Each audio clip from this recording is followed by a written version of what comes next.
আগামীকাল আমাদের দিল্লি যাত্রা। কারণ আগামী 16 তারিখ দিল্লির যন্তর মন্তরে আমাদের অবস্থান বিক্ষোভ কর্মসূচি রয়েছে।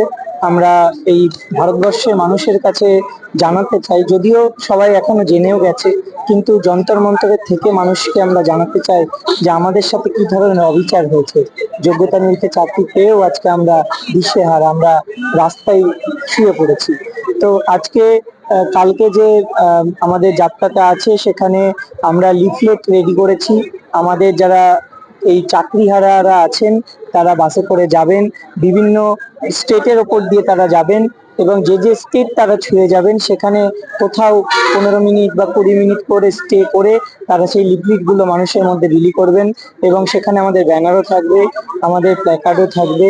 মানুষের কাছে আমরা জানাতে চাই যে দেশে বা রাজ্যে আমাদের এই যে শিক্ষিত হয়েও, আজকে যোগ্য হয়েও, আমরা সসম্মানে এত বছর চাকরি করেও হঠাৎ করে আমাদের মুখের গ্রাস যেন কেড়ে নেওয়া হলো, জীবনটাকে যেন শেষ করে দেওয়া হলো, এটা সবার জানা উচিত।